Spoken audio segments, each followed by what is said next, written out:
Chapter 46 The Battle for the Sage's Seal 1. My peaceful daily life passed by like a fleeting spring. It wasn't until the season got cold that you came to realize how blessed you were by the clear skies and warmth. Though I couldn't really say it was all that mild of a life for me, with my busy schedule, compared to when I first started living in the wild it had gotten a lot better. Since my cabin was finished and ready for me to lay in, I had gathered quite a bit of meat, vegetables, and spices up in the storage. I even had a bunch of firewood piled up. I had managed to solve my homelessness issue. The waves that shook my somewhat stable life, it all came from the senders of 3 different letters. Keeping up with the school's curriculum had slowly started to pay off. Even with a body that wasn't exceptionally talented when it came to magic, I was starting to maintain an above-average performance. It was especially so in the written subjects, and it seemed that I was starting to stand out. My name was being passed around amongst the teaching assistants. Lessons that only required simple memorization and theoretical arrangement could be accomplished at any time with just a bit of effort. By cutting down on sleep and using any spare time to practice repeatedly, I was able to shove all the information into my brain. That was completely different from having talent in magic. My training had also made considerable progress. I'd already increased my stamina quite a bit, to the point that it wasn't far behind that of an average adult male. It was quite an impressive development when compared to the spring, when I was skinny and as weak as an anchovy. On the other hand, my combat-type skills still seemed to be a bit slow, but there were plenty of ways to help with that. Newly finished product. Ceremonial dagger. Explosion. A ceremonial dagger that has been infused with explosive magic. The infused magic can be activated within a certain distance. As it has been infused in advance, the activation speed was quick and the magic power efficiency is excellent. Spiritual infusion. Spirit-type magic, explosion, low-ranking fire spirit mug. Magic power accumulation capacity, medium. Resonance distance, narrow. Production difficulty level, 2. Production completed. Production skills have increased. A pattern of flames glistened on the surface of the dagger. It was the ceremonial dagger that had been with me for a long time, ever since I started living in the wild. After setting things up and imbuing the dagger that I loved with magic, I felt a sense of pride. The magic has been infused with the dagger quite smoothly. The more the user has used the equipment, then the more efficient it becomes. I can clearly tell that you have been with this dagger for a very long time, young Master Ed. Sitting on my shoulder, Mug caught my attention by speaking to me. You've taken another step forward, young Master Ed. This joyous occasion makes me so happy. Though I may be unworthy, let me sing a joyous song for you to express my pleasure. This is a shepherd's song, passed down for generations by mouth in the Pulin region, EGHK. I grabbed Mug's wing as I put him down on the tree stump next to me. As I sat staring at him, it seemed as if he was uncomfortable, his body shifting around. Why, young Master Ed, I have made a mistake. Please allow me to pay the price for my sin. The most embarrassing thing is, I am unsure what I have done wrong. Please, tell me the sin I have dared to do so I can sincerely reflect on it, correct it, and grow from it. Hey, speak to me casually. I'm sorry, what? As expected of a spirit carefully selected by Yennecar, Mug was quite the amazing low-ranking spirit. He was proficient in mana, resonance, and he constantly called me young master. In an instant, the infusion of spiritual magic was completed. His way of thinking was flexible, and he was quite nimble, which was helpful while hunting. Not to mention, he also acted as my portable heater and was a great companion in my social life. Thus, he was worthy of a perfect score. But if I had to label just one fault of his, it would be that he was overly polite. I said, speak casually. It's uncomfortable for me to keep listening to you like that, seriously. There's no way. There's no way I could do such a thing. Why? Originally, the relationship between an elementalist and a spirit was a simple contract, rather than one between a master and servant. The lower-ranking spirits that dealt with Yennecar were excessively respectful towards her, as she was an exceptionally strong elementalist. A spirit that moved away from being a fluid spirit and was on the path to becoming a lower-ranking spirit gained magic power through contracting with an elementalist, which raised their status. If they could make a contract with a competent elementalist with a high level of resonance, then, it was customary for the spirits to thank them by becoming subservient. Therefore, if you wanted to have equal footing in a relationship with an elementalist like Yennecar, who had a massive amount of resonance, then you would need to be a high-ranking spirit. The reason that Yennecar was surrounded by so many spirits all the time was simply because it was her nature to attract spirits. After all, it was her high resonance that was extremely attractive for the spirits. In particular, the fact that Yennecar had decided to sign a contract with a lower spirit like Mug was very appreciated, so of course, he had no choice but to bow his head. However, as I was only a novice elementalist that had just started out on my journey, there was no need for him to be so polite. There was a high possibility of running into communication issues if we established me in such an unnecessary position of authority. Try calling me Ed. It's only 2 letters. Young Master Ed. This really is not right. Isn't it weird in the first place? There's no reason to be this respectful, since signing a contract with me isn't that big of a deal. What was the deal with all those interviews and the election process? I must have hit the nail on the head, as Mug flapped his wings and struggled to respond. Did you make some other type of promise? Well, that's... Just relax and forget about all of that. It's not like we'll only see each other for a day or 2, right? As I said that, I looked down at Mug. He shuddered as he suddenly began to wail loudly. Oh my, young Master Ed. What's the point in me hiding it anymore? If I sign a contract with you and am recognized for my ability, I will be guaranteed nearly double the amount of refined magic power from Lady Yennecar than the other low-ranking spirits. In the end, this was all a means for me to speed up my growth. Quote ellipsis ellipsis quote. As I thought. That's right. This overflowing respect and loyalty towards you, young Master Ed, didn't come out of pure awe. It was because of my lust for success, engraved on this dirty unworthy body of mine. I am deeply ashamed of myself. All right, there, it's good to be honest like that. Is there anything else you want to let out? Other than that, I've been looking into your reputation here at the Academy, and I have heard quite a bit about your strong authoritative tendency, so, following that, I was trying to please you. Is that so? I lifted the dagger with the spiritual magic infused in it. I turned it over, swinging it around a few times. It didn't feel any different from before. If the spiritual infusion were poor, it could affect the quality of the equipment itself by making it heavier or lighter. That would make it difficult to manage. However, the spiritual infusion that Mug had completed was clean and showed no notable change. I threw the dagger into the wooden stump nearby. Thud. With the connected spiritual magic, I gave it a little push, creating a small explosion. With that much magic power put into the explosion, it could also work as a small explosive if I wanted it to. As the rising smoke spread out, I could see the dagger stuck in the stump. It was completely fine, not a scratch on it. It seemed that even the fire resistance had been implemented well, as it hadn't been affected by the explosion. It was perfectly done, up until the very end. Well, thanks for being honest about it all. Why are you apologizing so much, to the point you're wriggling around like that? It was said that, when creating relationships with other people, a pure heart was only maintained until elementary school. After all, once people started to mature they had no choice but to put their self-interests, no matter how big or small, first. This was the case even when dealing with others. The old-fashioned way of thinking, the one that claimed a pure heart must be maintained in a relationship, had long since ended. In the end, one's skills and attitude were all that mattered. The spiritual magic itself was neatly infused into it.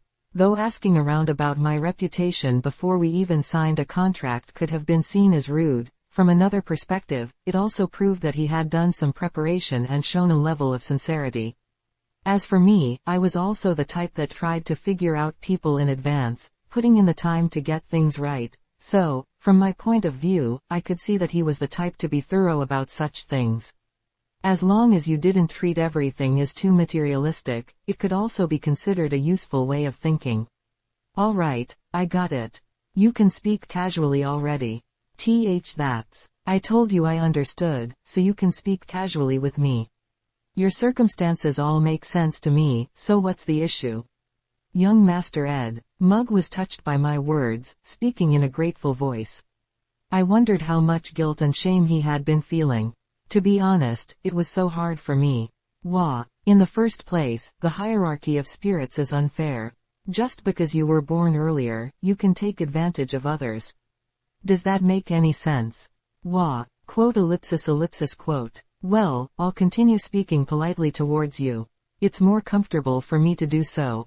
I was about to say something when it occurred to me.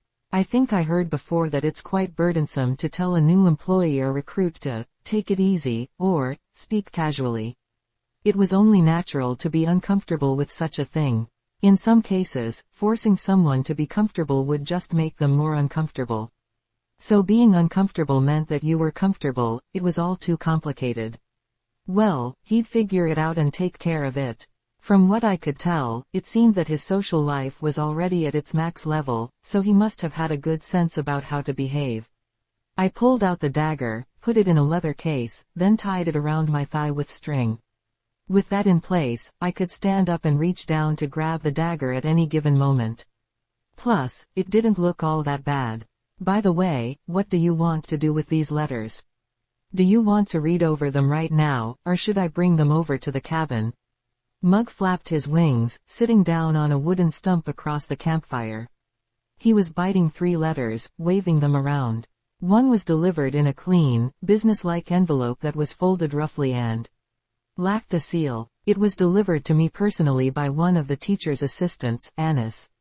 The second one was decorated with a golden border and a clean wax seal. A middle-aged employee of the Elt store had delivered it. The last one was a magnificent, flashy, high-class piece of paper that was written with brilliant and luxurious ink. Claire, Princess Penia's lead escort, had personally delivered it. I'm going to read through them now. Each letter spoke of different topics, but the most shocking was in the last letter. Sylvania's royal residence was quite a magnificent mansion, but compared to Ophelis Hall, the size of it couldn't even compare. However, even though the size might have been smaller, the overall construction cost was quite similar.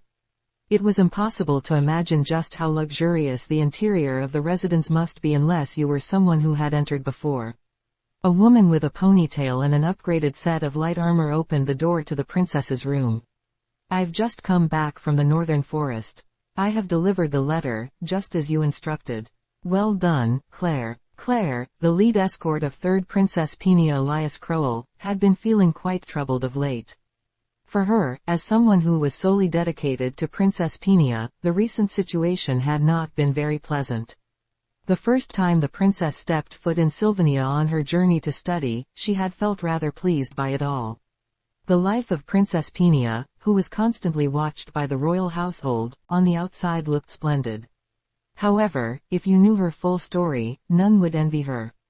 Ever since Emperor Kroll's only son, Lyndon, had declared that he would give up the throne, the war of nerves between the royal ladies became suffocating to watch. Both Princess Salah and Princess Persia had their suspicious eyes on Princess Penia for quite some time. No matter how much she expressed that she wasn't coveting the throne, because of Princess Penia's position and the support of the people, she could have reached out and taken the throne at any given moment. In the process of it all, some measure of secrecy and fighting would be necessary. Though influential people that wanted to support Princess Penia were widely available, the order of succession could be adjusted at any time. One way or another. Of course, Princess Penia wouldn't make such a move. That doesn't mean people wouldn't still be suspicious of her. Her entrance into Sylvania Academy was a clever move to convince people of her honesty.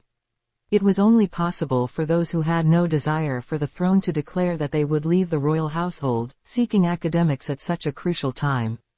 That was because she would have to stay in school for at least 4 years. What kind of place was Sylvania? Wasn't it a land of academics, where the virtue of learning was greatly emphasized above all else? She thought it would be a good time to get far away from the Crowell royal family's authoritative atmosphere, and to spend a few years making memories and gaining knowledge, though such plans didn't always work out the way you wanted them to. You don't look pleased, Princess. I'm sorry to be intruding, but, do you perhaps have any concerns? I'm not sure. Princess Peenia bound her platinum blonde hair back as she let out a deep sigh, burrowing herself into the luxurious sofa. She decided to come clean and admit it. She had made the decision to step away from the Crowell royal family to instead focus on her studies in this land of learning, but she also had a fervent desire to escape. Getting into a secret battle whenever there was time, gaining authority, proving her talent as a potential sovereign, or else risking dying off, she had escaped from the cruel fate that came with being a part of the royal family. Having lived her entire life like that, she had asked herself, wouldn't it be okay just to take a few years off? That was because she had thought that, after a few years, the tedious dispute over the succession of the throne would end on its own. However, even after escaping all the way to Sylvania, in the end that was what happened. As a human being, it wasn't possible to escape from her true nature. Whether it was intentional or not. I thought that, for the rest of my life, I was destined to live while fighting a dark battle. Princess, you don't have to try to comfort me, Claire. The night before, Principal Obel came to visit her, whispering in her ear. The financial situation of Sylvania Academy was already quite a severe problem. They desperately needed money to even make the payment dates for that quarter. Even though he went all the way to visit Princess Peenia personally, there was nothing that she could do to help immediately. Although Princess Peenia's influence would allow her to receive some funds, there was no guarantee that the money would arrive in time for the payment. But most of all, there wasn't any justification for it. Although the school was partially supported by the royal family, ultimately Sylvania Academy was a private education institute that was founded by the great sage Sylvania.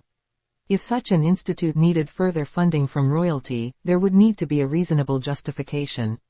The third princess did not control the treasury of the royal family, and at that moment she was in no position to be a part of the royal family. In the end, she had no choice but to turn down Principal Obel's request. Considering the sheer size of Sylvania, the educational budget wasn't just a matter of a simple coin or two.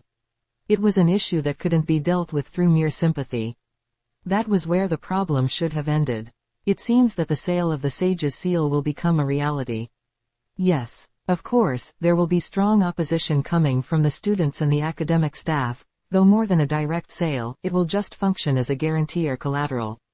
That's pretty sly. Ignoring the rights to possess it and instead focusing on buying the rights of ownership, then taking the product step by step. As expected of the Elt Company, the concept of possession and ownership were entirely different. When news got out that the Sage's Seal, which was the heart of Sylvania, had been sold for money, there would be a great deal of opposition from the school. In the matter of possession, that was just a case of acknowledging the right to keep storage of the seal. As time passed, and the attention around everything all started to cool down, they would create some sort of justification to move the seal from its exhibit at Trix Hall over to the warehouse. Claiming that it was to further research regarding the seal seemed like the most appropriate excuse. The day that seal would once again be on display would probably never come to pass. Princess Peenia, as I thought, you don't look well. Thank you for your concern, Claire. I'm fine, so you can go rest. Princess Peenia pressed on her temples as she loosened her shoulders. Peenia had been living in a world of secrecy for many years. Seeing the data that Obel brought, along with the way things had been going, it started to seem like there was a black curtain behind it all that she couldn't see. Her gut instinct pointed to the young Lortel Cahaland, the authority behind the Elt Company. That girl, with her bound reddish-brown hair, always smiling like a fox playing among gold coins. She never seemed to speak honestly. According to Peenia's insightful eyes, that girl's true colors were those of a con artist that plotted and extorted others as naturally as she breathed. She couldn't get the image of her during the Glasgow summoning. As the entire sky lit up and buildings collapsed, Lortel sat in a corner and smiled softly. It was truly a level of strength that transcended humans. Thinking of that same girl, plotting to buy the Sage's Seal as everything played out in the palm of her hand. She decided to admit it. She was scared. It was extremely frightening. In Peenia's eyes, Lortel was a demon covered in gold coins. She was someone that, if wanted to, might even be able to deceive God.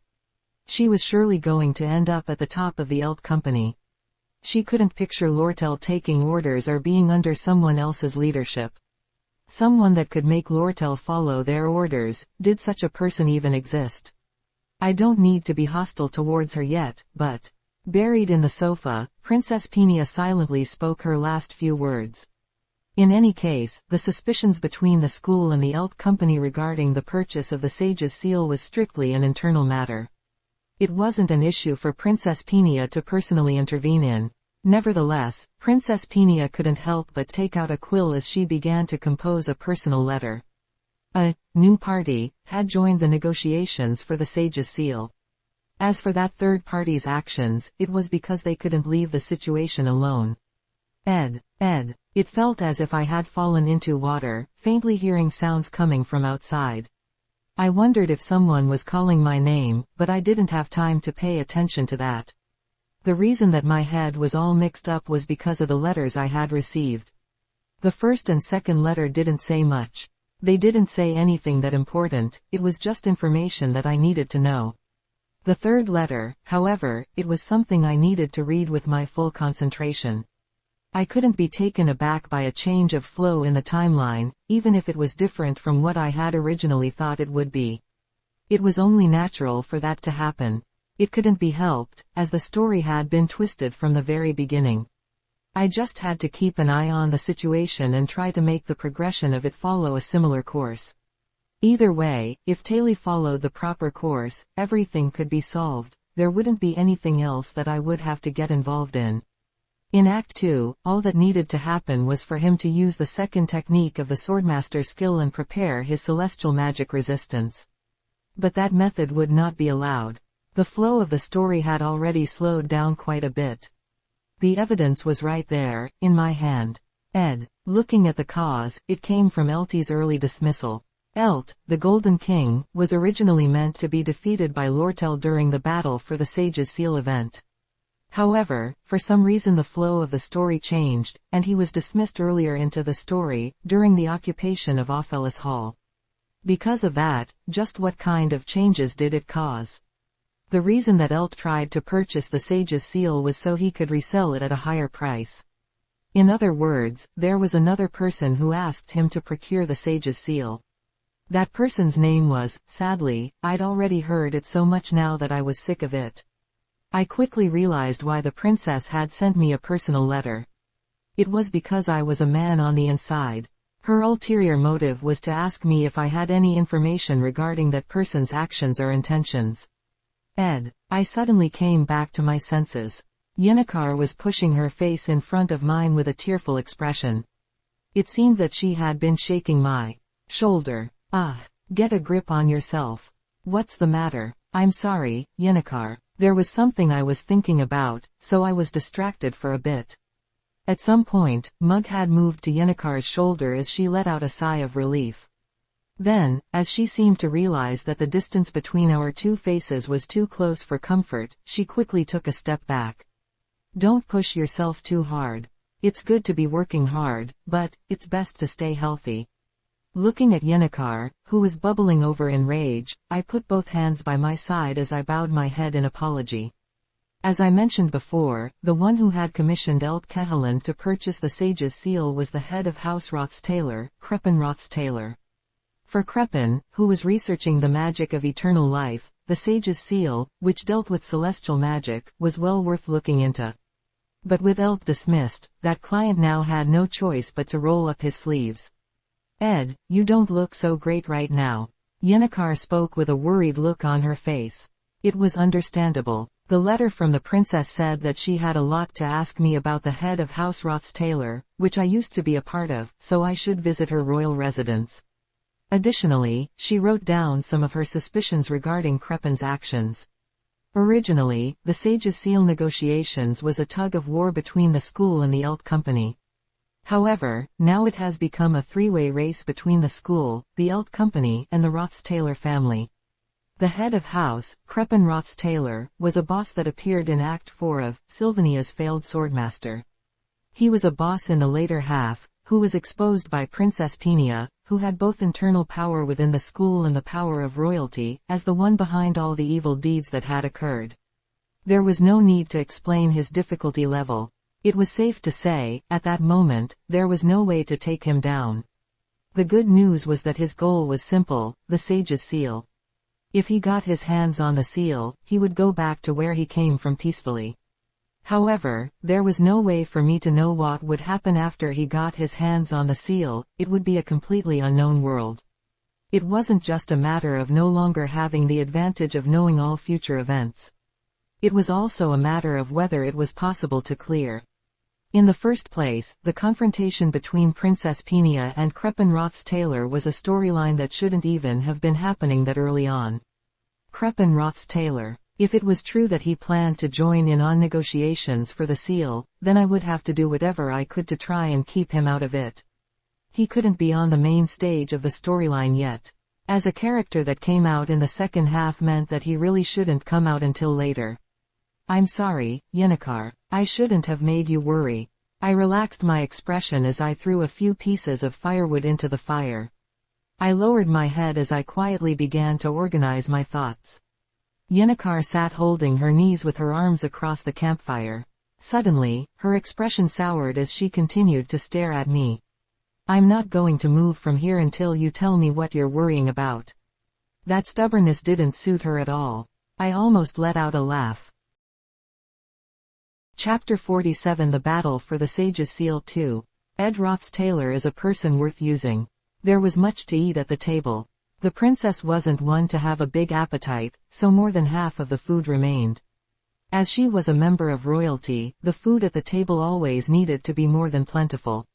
Though it was a waste, due to her status she wasn't permitted to eat a simplistic meal. After she finished eating, Princess Peenia went to the student center in the teacher's district and found a nice bench to sit on.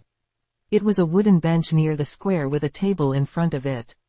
There were no other available seats with such a perfect amount of shade to sit under. As she sat down, the attendants that accompanied her quickly took out a parasol to create shade, serving her tea with a tea set and using magic to boil the water. He seems to have knowledge regarding the internal affairs of the Taylor family. He's been keeping up his act and playing dumb, but perhaps if we appease him more, he may open his mouth. If we can convince him to join our side, perhaps he can act as a spy. Standing with her hands behind her back, Claire continued to speak to Princess Peenia, who was drinking her tea. Their discussion from dinner had yet to reach a conclusion. Quote. There was still some time before her afternoon class. Princess Peenia swept her platinum blonde hair back with thin fingers as she suddenly looked up at the clear autumn sky. Princess Peenia's insightful eyes was screaming in the direction of Crepin Taylor. He pretended to be a benevolent and dignified aristocrat, but there seemed to be a slimy and dark madness that lurking within him. However, without any sort of physical evidence she had no way of doing anything about it. At the very least, she was convinced that the sage's seal should never fall into his hands. I've heard that negotiators from the Taylor family will arrive at Akan Island sometime next week.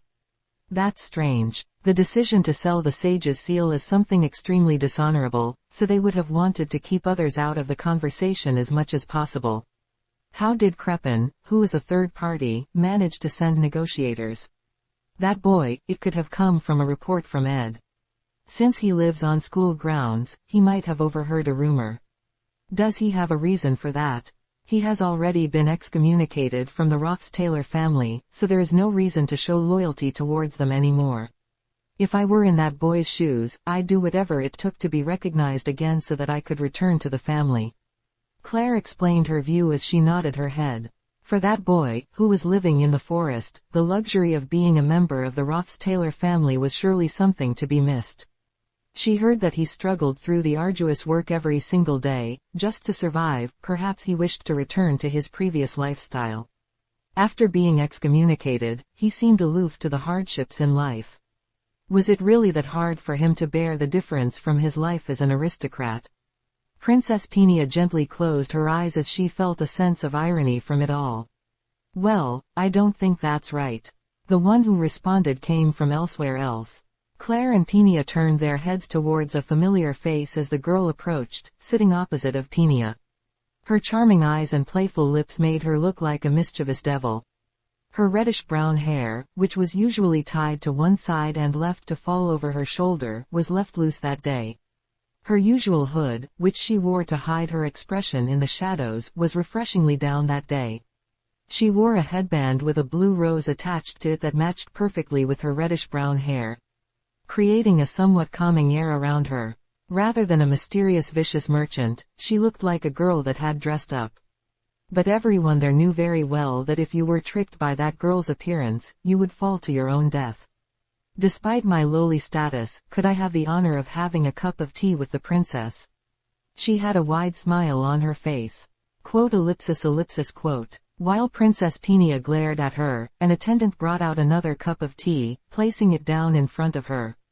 The scent of the finest herbs wafted through the air, though ultimately neither of the two reached for their teacups. Lortel Cahaland, who was already a powerful person within the Elt Company, was also a girl who was expected to become the head of it when she was older. It was all a matter of time. Since she wasn't planning to have a conversation with Lortel, the princess felt rather nervous. It may be presumptuous of me to say, but I wanted to answer your speculations regarding Ed taking the side of the Roths-Taylor family. That's unexpected of you, Lortel. Princess Penia's eyes narrowed. Lortel was reflected in her eyes. She had rolled up a bit of the hem of her robe as she slowly reached towards the teacup to enjoy the scent. Princess Peenia decided against beating around the bush. I thought that you hated me. Oh my, that's not fair to say, Princess Peenia. If that were the case, then why would I have come over here to talk with you? Cleverness to that extent was an art in and of itself. The one that brought Crepin Roths-Taylor into the negotiations for the Sage's Seal was not Ed. It was my father, Eltie's, doing. What did you say? Princess Peenia had heard rumors about Elt. News that his dismissal was almost certain, as nearly all his influence and power were gone. Princess Peenia had a feeling that something was wrong, since Lortel had a carefree appearance despite the fact her father, who had adopted her, was being pushed into a corner. The Elt Company had planned to purchase the Sage's Seal and sell it to Crepin for a higher price. There seemed to be some agreement between my father, Elt Cahaland, and Crepin Roths-Taylor. Though, I don't know much about it. Then, well, even if my father has been dismissed, the plans to purchase the Sage's Seal haven't changed. After all, Elt Company has already put much time and effort into it. Princess Peenia sat listening to Lortel's story. Before she realized it, she wasn't talking much at all. It's about time to change the people who are responsible for the Sage's Seal, so it's an ideal time to negotiate the purchase of it. The Elt Company will be busy with that, too. If we don't pay close attention, then we might lose the seal to the Roths-Taylor family. It's all too strange. Isn't the Elt Company planning to buy the Sage's Seal in order to sell it to the Roths-Taylor family? If that's the case, then there should be some sort of consensus between the two. So why do the Elt Company and the Roths-Taylor family seem to be competing over the purchase of the seal? That's because, I don't wish to sell the seal to the Roths-Taylor family. I'm in a bit of a special situation right now, so I don't want to be too close to a client that is connected to my father. Hearing those words, Princess Peenia was left speechless. Anyway, I wasn't the one who had agreed to sell the seal to the Roths-Taylor family. Since it was a confidential contract, even if they complain to the Elt Company, it won't have much of an effect. That's why Crepin Roths-Taylor personally joined the negotiations for the purchase of the seal. Why are you telling me about this? The enemy of my enemy is my ally. Saying that, Lortel smiled with her eyes closed. The fact was, the school was backed into a corner because of their finances, and only a few knew the insider information regarding the plan to sell the Sage's Seal. Even the true intentions of the Elt Company, as well as the current position of the Roths-Taylor family, she had never imagined that Lortel would give up so much information. It seems that you, Princess Peenia, want to keep the Roths-Taylor family in check. So, isn't this a win-win situation for the both of us? The Roths-Taylor family is pushed out of the negotiations, and I'll be glad to walk away with the seal. Quote ellipsis ellipsis quote. We should have a friendly relationship, haha. After all, we are schoolmates that share a lot of the same classes.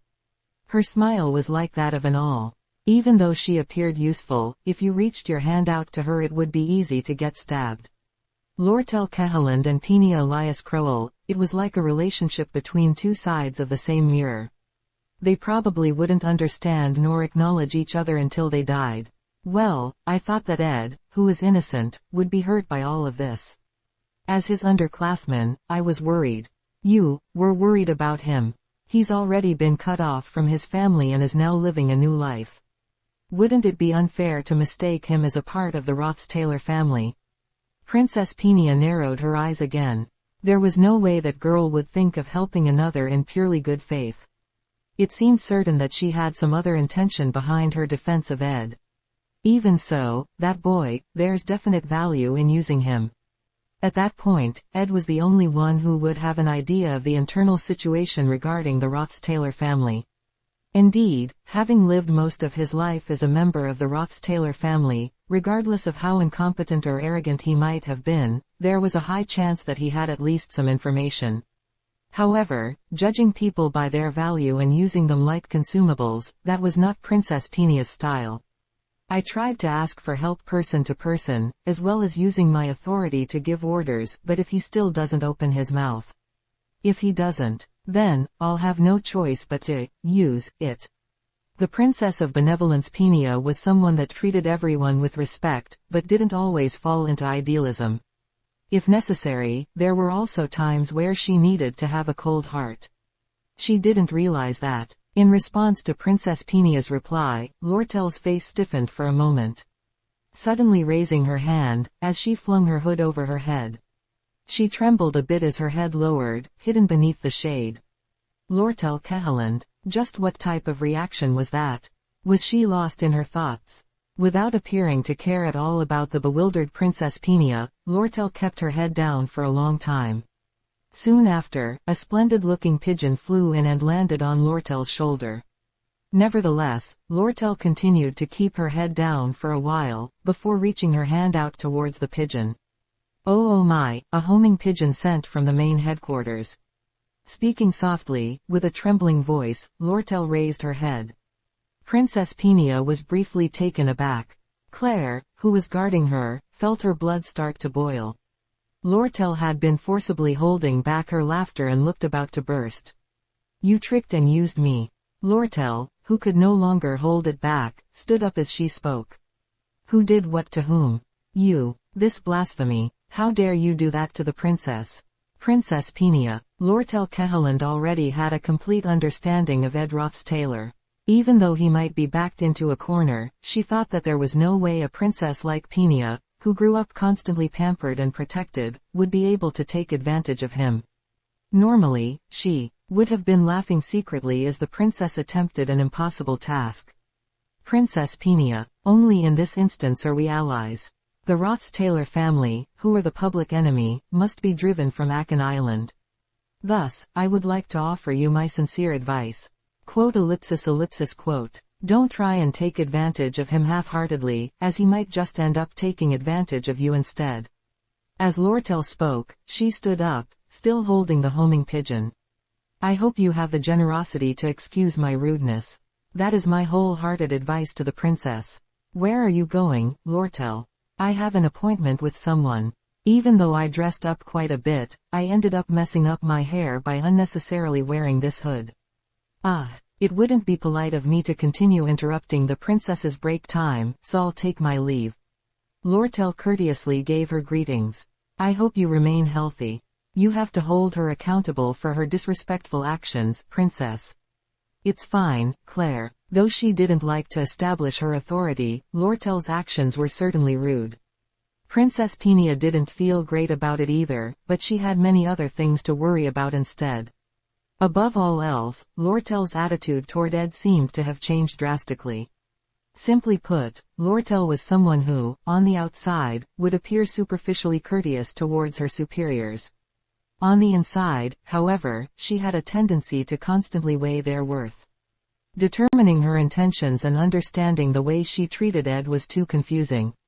Even after being excommunicated, he had adapted surprisingly well to academy life, had performed fairly well in a few subjects, and was often said to be a more hard-working person than expected. On top of that, he had even caught the attention of the Elk Company's fox, Lortel. Thus, she started to have doubts on whether or not her insightful eyes were wrong. Quote ellipsis ellipsis quote. Then, little by little, she started to feel a strong sensation on one side of her heart.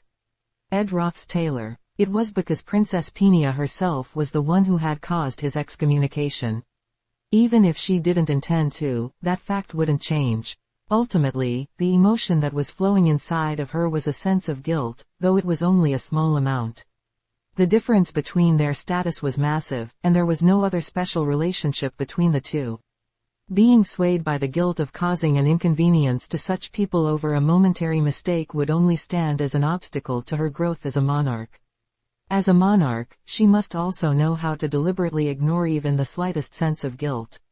Claire, I sent a personal letter, but please personally check on it. We'll have to summon him so that he can visit the royal residence soon. Anyway, it would be necessary to keep an eye on Lortel Cahalan's movements. She was quite the scary opponent. She wondered if she would ever be able to see that girl be taken aback or at a loss. That idea alone seemed too far-fetched. Princess Peenia let out a sigh. The path that a monarch took while dealing with others was a long and difficult one. What is this? Lortel sat down on the sofa in the sitting room with a puzzled expression.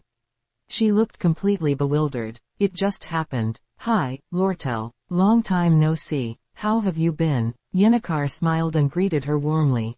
Her smile was so bright that it almost seemed like flower petals were flying around. Despite its clean and fancy appearance, the sitting room of the Elt Company's Sylvania branch was not frequently used. Very few VIPs came to the store's branch, which was built out in Aachen with limited space. Thus, using it even 4 or 5 times a year was considered a lot. Given how beautifully decorated it was quite the shame that it was used so infrequently. Lortel and Yennecar faced each other as they exchanged greetings, smiling as if they were the happiest people in the world. I apologize. I didn't realize you were coming, so I was only able to prepare 2 cups of Kulin Mountain rosemary tea. Would you like some cold water instead? Sure, that's okay. It seemed like there was a lot in storage, but I guess you can't use it since it's for sale. Yes, that's right. If you had told me you were coming in advance, I would have prepared it sincerely. I thought that I would only be eating with Ed, so I didn't think to prepare it in advance. I'll just drink cold water. Here, Yennecar, you drink it. Yennecar smiled as she responded with a, sure, taking the cup of tea. Lortel sighed, glaring at her with a look of disgust in her eyes. Well, I checked over everything in the letter. Looking through it, it was about Elt. Yes, that's right. The Elt Company seems to have finished the process of his dismissal, but it appears that he's up to something. He accepted the dismissal a lot easier than I expected. The climax of Act 2's storyline, the glassed subjugation, followed the battle for the Sage's Seal. It didn't seem that there had been any major changes. However, the unexpected change following Eltie's early dismissal and Crepin's participation seemed like it needed to be dealt with properly. Crepin Roth's Taylor, who dealt with the power of the evil god Mebula, was not someone who could be defeated at that point in time. I had to delay that from happening until after Taylor and I raised our specs some more. In the first place, Princess Peenia, who would stand opposite Crepin in his subjugation, was still too weak. She couldn't use any of her power as part of the royal family due to being kept in check by the first and second princesses. She could not speak up on behalf of the school, either, as she had not yet become the student council president. I was worried that Ed might be getting harassed. That's why I called on you, to see if there was anything wrong. I see. Surely, with Elt being in a tight spot, it's impossible to be sure of what he is going to do. We'll have to be sure to stay on top of it. Even so, there's a limit to what he should be able to do with such little influence and power. Oh, that's right. Would you like to take some of the magically engineered items back with you? As Lortel spoke, she opened a cabinet and pulled out various crystal balls, magic books, a quill, ink, and the like. These are items that haven't sold for a long time, so there's no issue with having you take them. Lortel, aren't these all brand new products, without even a speck of dust on them? You're going to be criticized for giving these things away for free, as it goes against a merchant's ethics. Oh my, Yennecar, it seems like you really don't have a good eye for these things. Look here, they're all defective items. Hearing that, Yennecar went over to the cabinet and checked each item. There was a small crack in the crystal ball, the quill was broken at the tip, and the magic ink was slightly opened, some already poured out. It's obvious that you did it on purpose. Does it make any sense for there to be such flaws in these brand new items? Well, that's not for me to judge. The only thing that's important is whether or not I can sell it. Quote ellipsis ellipsis quote. Well, considering Ed's position, it's also important whether or not it will help him. As Lortel spoke, Yennecar was left speechless. I appreciate it, but receiving all of this for free is a bit. I haven't even paid off all the magically engineered items you gave me last time. Oh, I already transferred the payment to the next contract. It's more convenient to just pay it all at once. Plus, the later the payment date, the more convenient it gets, right? It's always better to have the payment date pushed back. That is true, but hasn't the payment date already been moved back 4 times? Well, there is no problem as long as you keep coming back to renew your contract. From our position, this is just a small amount of money. Lortel looked at me and tilted her head, smiling brightly. Yennecar suddenly began to puff out her cheeks. Isn't it more convenient to just finish paying it all off, ending the contract as quickly as possible? What if Ed was planning to spend that money on something else? Now he has to end up spending it all on this instead. Well, that's something for me and him to discuss on our own, isn't it? Ah, seriously, Yennecar grumbled as she stomped her foot on the floor. Lortel ignored her, acting as if it were nothing. Meanwhile, I laid back on the sofa, not thinking much of either of them. Even then, Ed is the place he does that is. Once again, a familiar sensation started to spread throughout my body. It felt as if I was swimming in water. Recently, I'd been falling into that state quite a bit. The surrounding sounds began to fade into distant echoes as I let my mind drift into a state of weightlessness, the sensation of floating through the air washing over me. Come to think of it, I still had a lot of work left to do after my visit to the Elt store. I needed to go and put away the jerky that was drying back at camp before Lucy came and touched it. I also needed to clean up inside of the cabin again. I would have to finish cleaning before I put the chair, desk, and bed frame inside. Then there was the mattress I needed to make for my bed. It might have been impossible to make a modern mattress with springs, but I thought I'd be able to make it somewhat fluffy by cutting up some material and stuffing it with feathers, random pieces of clothes, and leftover fabric. I also needed to trim the baby deer that I had caught the day before yesterday. The process of tearing off its skin for leather, taking out the intestines, and then cutting and smoking each piece took a lot of time. I also didn't finish my elemental studies and introduction to intermediate magic assignments. There was also the other magic history assignment to do, as well as preparing for my herbology practical next week as well. Come to think of it, I was completely out of arrows. I needed to make sure that my exercise clothes were dry in time for my jog to school the next day. The cabin's window needed to be completed, and I needed to prepare some more firewood before winter arrived. There was also the issue of food preservation, which I still needed to solve, and I needed to learn how to make proper winter clothes. Ed, hey, Ed. As I slowly organized all the work I needed to do, I started to feel hazy again. It was as if I was swimming through water as I felt myself getting buried deeper into the sofa, little by little. You have been inflicted with an abnormal condition. That guy, he seems to have gotten his act together. All he does is quietly listen in class, finish his assignment, then go home. I heard that he was kicked out of the dorm. Where is he living now? I would imagine it's hard to find a decent place to stay on such a remote island. Plus, he's completely broke. Surprisingly, he's quite good at his studies. He actually seems to be trying quite a bit. He seemed to be so arrogant and rude before, so I didn't want to get any closer to him. But now, even though I hate to admit it, he seems like a hard worker and a regular guy. Thinking back on it, it's true that he really was a terrible person.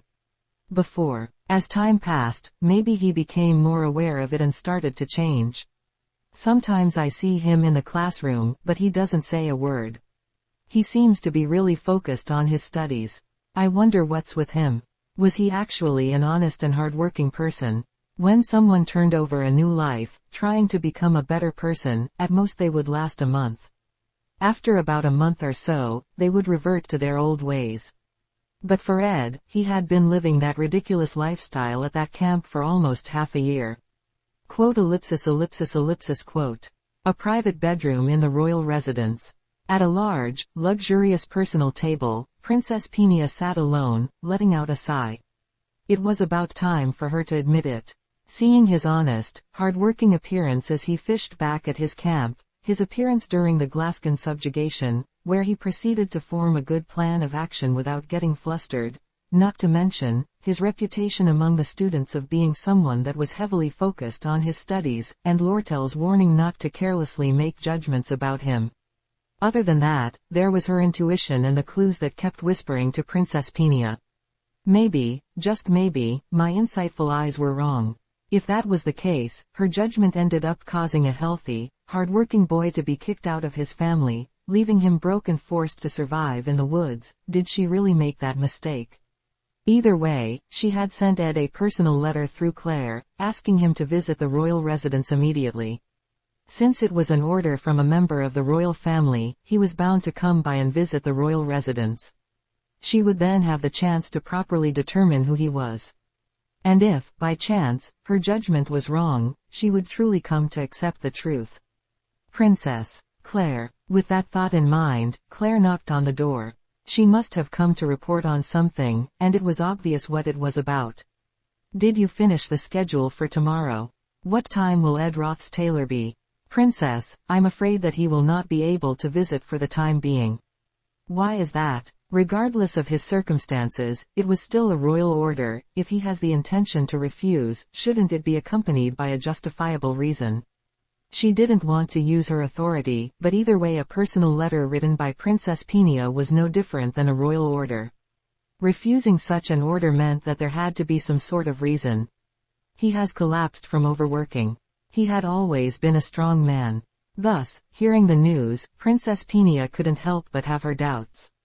He must have overworked himself past his limit, trying to manage both his survival activities and his studies. Currently, he is in an unconscious state. However, there was a limit to one's diligence. Chapter 48. The Battle for the Sage's Seal 3. Abnormal condition, exhaustion, high fever, indigestion, chronic fatigue, migraines, periodic unconsciousness, shortness of breath, vision loss, maladjustment to magic power, state of muscle atony. Please get sufficient rest to get rid of your abnormal condition. I knew the fact that there was a limit to a person's vitality very well. While it was great to work hard on my survival activities and training until the day I graduated, I also realized that it would all be meaningless if I didn't take care of my health. Because of that, I had tried to check on my physical condition consistently and to live as healthily as possible, making sure to consume a variety of nutrients. However, it couldn't be helped that I still had an absolutely enormous amount of labor-intensive work to take care of. Although they say that the symptoms that come from being overworked differed between individuals, I had no idea that the fatigue would come on as quickly as it did. It hit me like a storm. Before I could even attempt to straighten myself out, I ended up fainting. I couldn't resist it in the slightest. Everyone experienced moments throughout their lives where they had fevers that were hard to endure. Even when lying down not doing anything, it could be hard to breathe. Even when you tried to straighten out the haziness in your mind, you would find yourself caught up in the sensation of floating out into space again. You would return to your senses, lose them again, and then later return to them again. As my vision briefly returned, through my vision it appeared that Yennecar, whose face was completely stiff, and Lortel were talking about something. After that, I lost my sense of clarity once more and I fell into a dreary world made up of my old memories. Memories of playing Sylvania's Failed Swordmasters Act 2, Chapter 10, The Battle for the Sage's Seal and the Glass Subjugation. The finale of Act 2, told through Taylor's eyes after he got caught up in it, it had definitely begun when Professor Glast kidnapped Taylor's companion, Ayla. I faintly recalled the story of the act's finale, which I had watched absent-mindedly through a monitor. An extraordinary scholar, born with an immense academic talent that surpassed anyone else in history. He made dozens of magical advances that no ordinary person could easily achieve. His name was the great sage, Sylvania. I clearly remember Glast's story, where he tried to resurrect Sylvania by studying celestial magic that twisted the providence of the world. He tried to reopen the doors to the age of progress once more by infusing Sylvania's spirit into the body of Ayla, who was also born with a scholarly talent. It was the story of a madman. A character that failed to achieve his dreams, dying by falling from the top of the tower of magic power he had embodied. Just what was that guy's research about, and what was the deal with the age of progress? Why did he make such a ridiculous choice, abandoning his ethics and career? Even amongst the players, there were lots of people who questioned Glast's actions. Though, I guess if you could understand it easily, you couldn't call it the story of a madman. Most of all, before all his plans came to an end and he fell from the top of that tower of magic, his final words were rather unexpected. The last line he had uttered before his death, about his dreams of academic progress, the age of progress, and dedicating his entire life to discovering those with talent. The top of the tower of magic power, made up of celestial magic.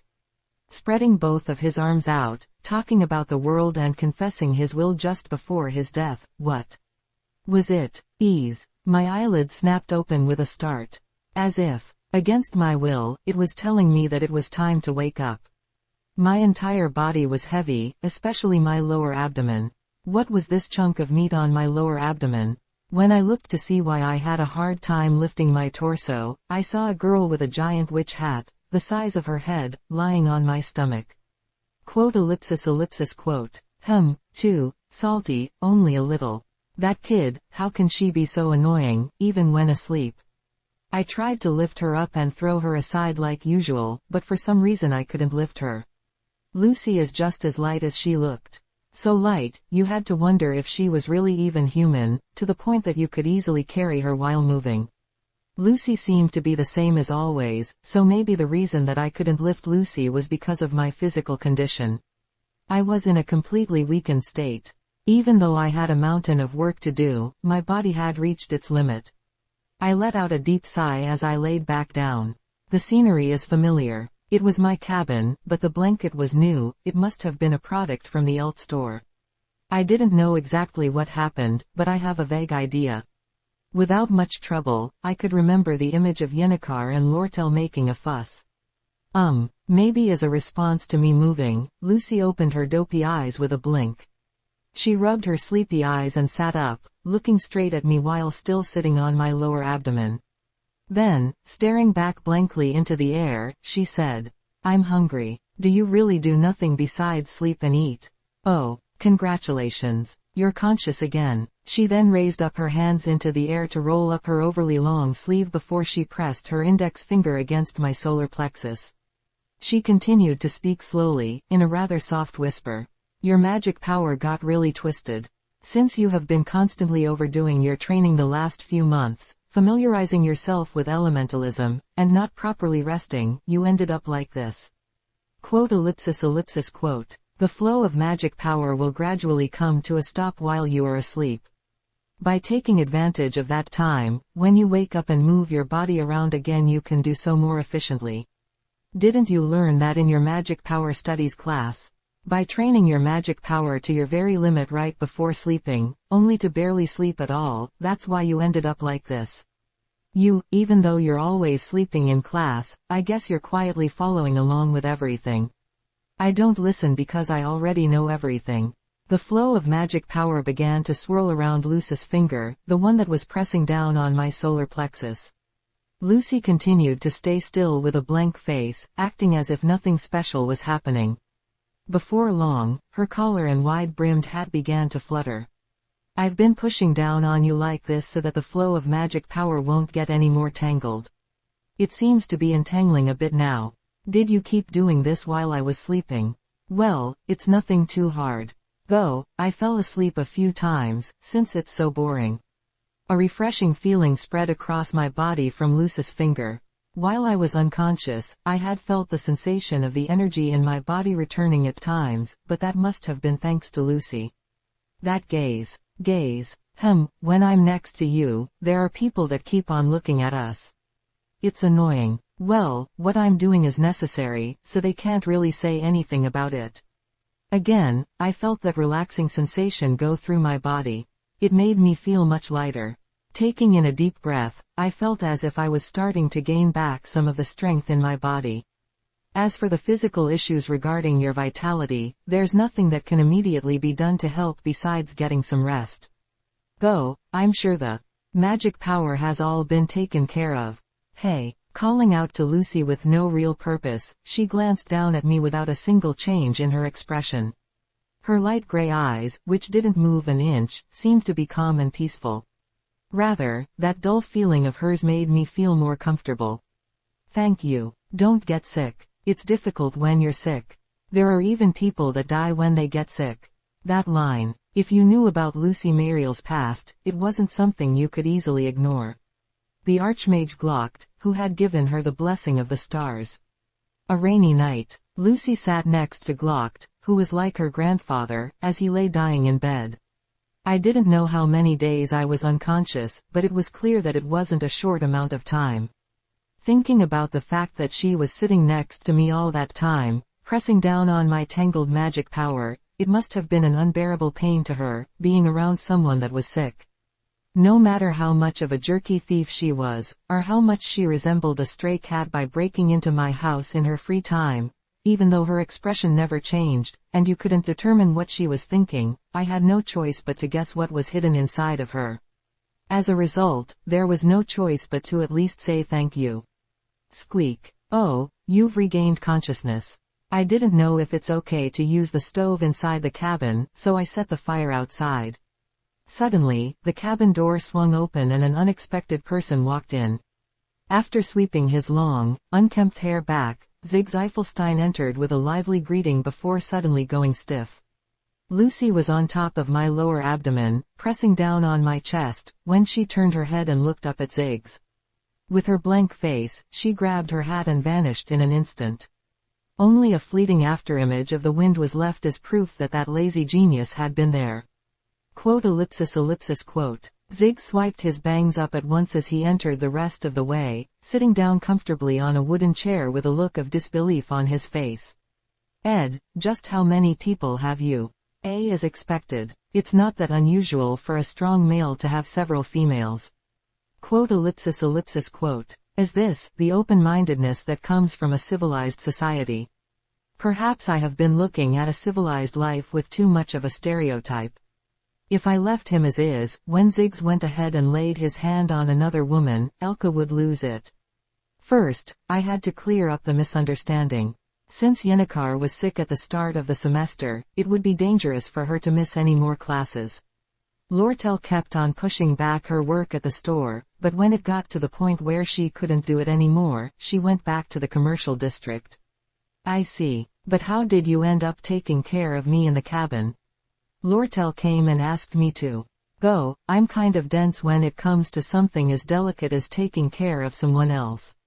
Women tend to be a bit more dexterous and delicate when it comes to these things when compared to men. I asked her if it would be better to ask a girl, like Elka, Annis, or Clara, instead, but she said that this was a life or death situation, and I needed to do it, so that's what happened. Ziggs scooped up some soup from a pot and handed it to me. I at least had enough strength to hold up the bowl and spoon, so one took a bite. It didn't taste that great. It seemed that he had made it with a bunch of random ingredients and poor skill. In the first place, don't you manage your school life yourself? There aren't many people who know of you or are that close to you. They had to find someone who would agree to help, which is why they came to me. I see. It must have been a pain. Thanks. It wasn't. Either way, I was just going to either rest or train, so I was able to just do it here. I hope you can take care of yourself. When I first saw Yennecar's face, I thought there was going to be some sort of funeral.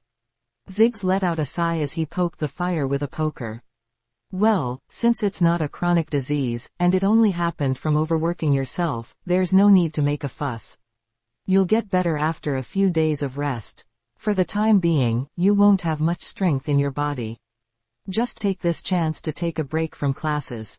Yeah, I got a bit complacent when it came to taking care of my body. I feel bad making the people around me worry so much. Well, you don't have to worry about it. This is something we're doing because we want to. You should just focus on recovering your health. To be honest, the soup tasted awful, but hearing Zig's words, I felt as if my body was soaking in nutrients. I kept forcing myself to move the spoon. My current prerogative was to check on the things that I needed to investigate. Thinking about it, I heard that the alchemy students were caught up in an accident, something about secretly mass-producing mandragora. Oh, it was Elvira, that troublemaker. In the end, Taylor and Clevius took care of it before it became a bigger issue. It didn't make its way to academic affairs. Act 2, Chapter 5, Exploring the Alchemy Department's Society, seemed to have ended well. I heard there was a rumor that a monster the Telos religious group was taking care of snuck back into the underground waterways of the school. Taylor and I took care of that. Ayla accidentally dropped a pendant into the underground waterways, so we went to find it. There, we happened to cross paths with the monster, so we took care of it. Was there really a rumor about that? Act 2, Chapter 7, Devil of the Underground Waterways, also seemed to have been completed without any problems. I could have inferred that the incidents were resolved by the rumors and the external changes that came around from time to time, but I was relieved to have heard it directly from one of the characters involved. I wondered if the only big event left really was the battle for the Sage's Seal. With that thought in mind, I suddenly remembered that I hadn't yet confirmed what I needed to check. Come to think of it, how many days have I been unconscious? I thought that it was only going to be a day or two as I brought up that simple question. Ziggs responded lightheartedly, though I wondered if it was even okay to do so. It's been 10 days. Everyone is going to go crazy when they see that you've woken up. What? Though, they won't be able to see you today. At this hour, Yennecar should be at school, and as for Lortel, she had an important negotiation to prepare for tomorrow, so it would be hard for her to come. The negotiations regarding the sale of the Sage's Seal. Tomorrow was the day it would take place. My breath caught for a moment. I hadn't finished gaining a proper idea of the current situation.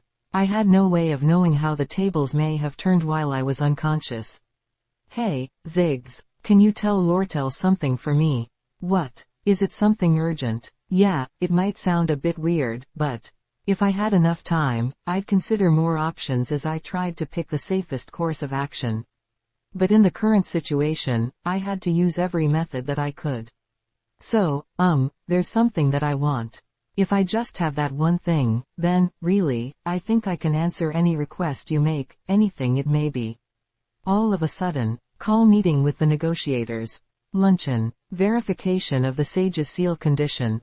Confirm purchase method. After collecting each person's bidding price written down on a parchment, the highest bidder will purchase it.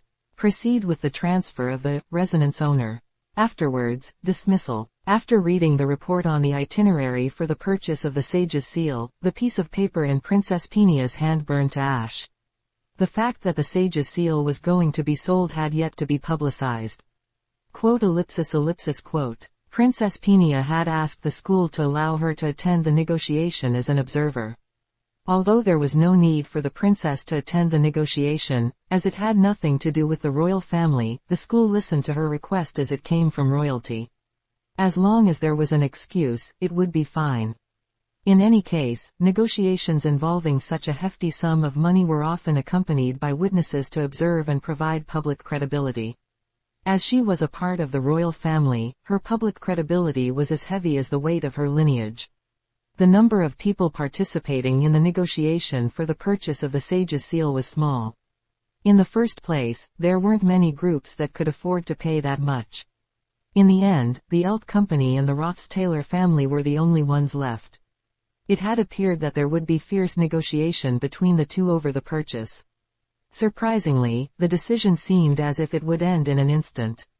The young principal, Obel Forsyth, had come up with a pretty clever idea. It was like an auction, as he was going to sell it at the price they named. However, he wouldn't disclose a suitable starting bid. The Elt Company and the Roths-Taylor family, with the two bidders submitting their price on a piece of paper, he would end up selling it to the one with the higher price. For this, it's highly likely that the bid will go in Crepin's favor. That was why Princess Pinia's nerves were on edge. Simply put, the Elt company was involved with the negotiation with the intention of buying a product to make a bigger profit.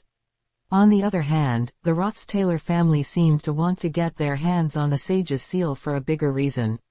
If it wasn't to make a profit, there was a high chance that they would be willing to spend a considerable sum of money, to the point that one would wonder if it was really okay. Even if he did end up losing the deal, he'd be prepared to then negotiate with the Elt company, who would be the new owners of the seal.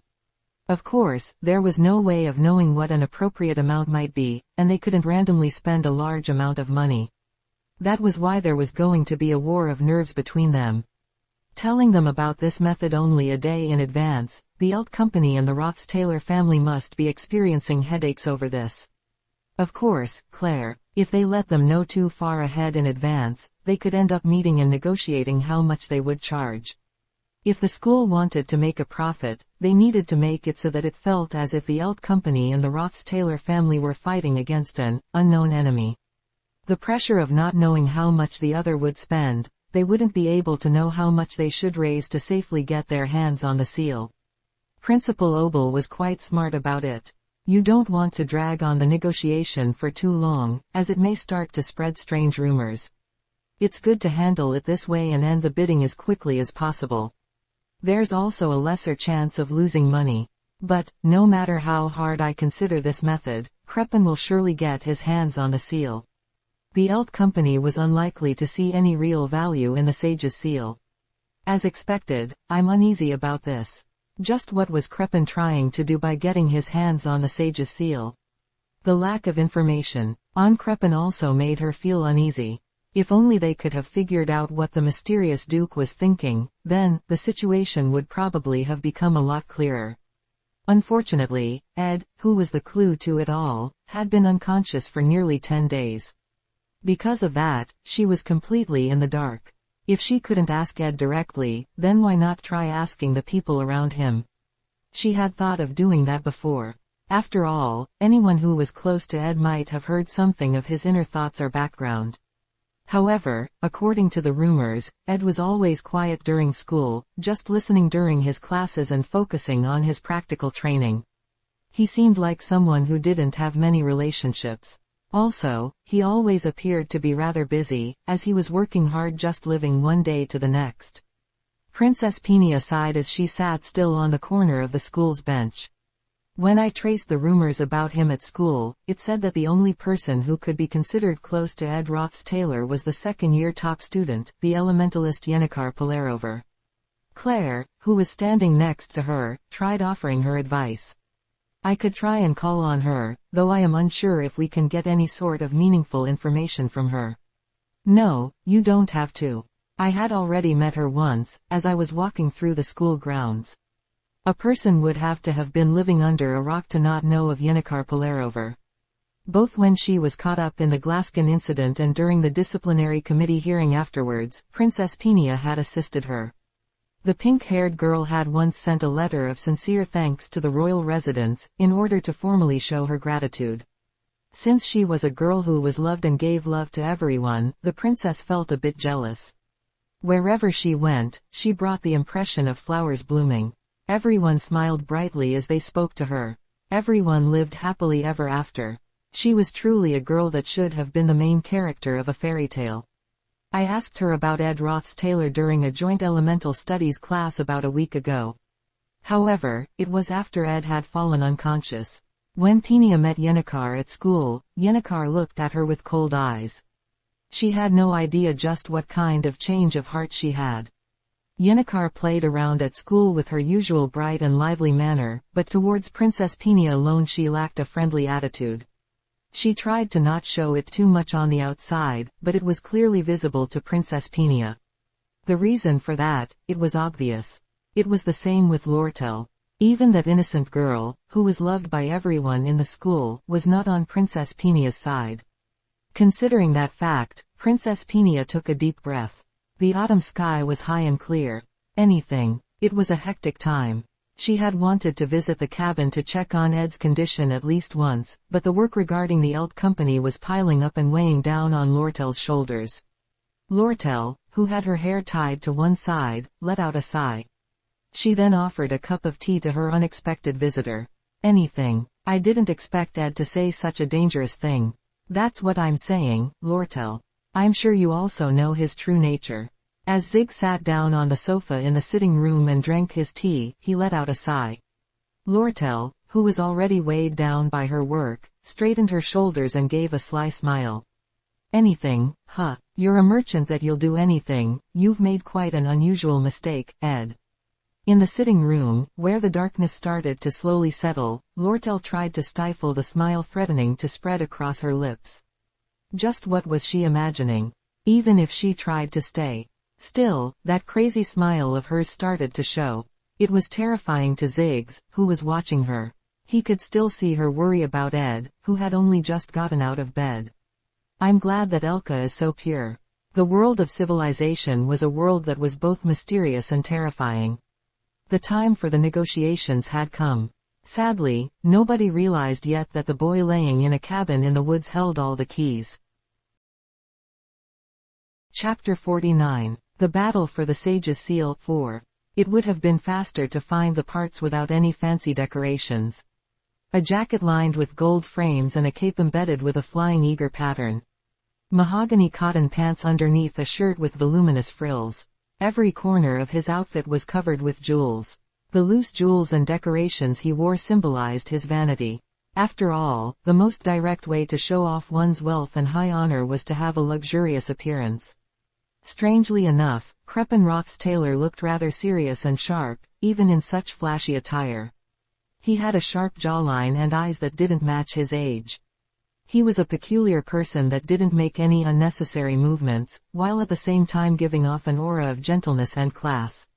You could tell with just one look that he was not an ordinary person. He was one of the few key influential figures in the Kroll Empire. He had the vigor to make others intimidated just by glancing towards them.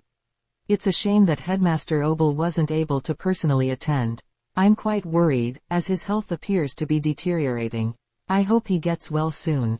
Thank you. I'll make sure to tell the headmaster that Duke Crepin has asked about him. Crepin, who took a sip of soup in a dignified manner, expressed his regrets towards Deputy Headmistress Rachel, who had shown up in place of the headmaster. It was extremely discourteous that the president had not come out directly to greet Crepin despite his visit. Either way, the expression of regret ended shortly after as Crepin, who had one of the highest statuses in the room, changed topics. I'm glad that you look healthy, Princess. His Majesty was quite worried about you, seeing as you have come here to study. Thank you, Duke Crepin. Please tell my father that I am adjusting well to my school life and studying hard. As your command. Additionally, though it has been a while, I haven't yet been able to formally apologize. I heard that you had quite a hard time because of my stupid child. It has already been quite a while, but I have since excommunicated him, as you ordered.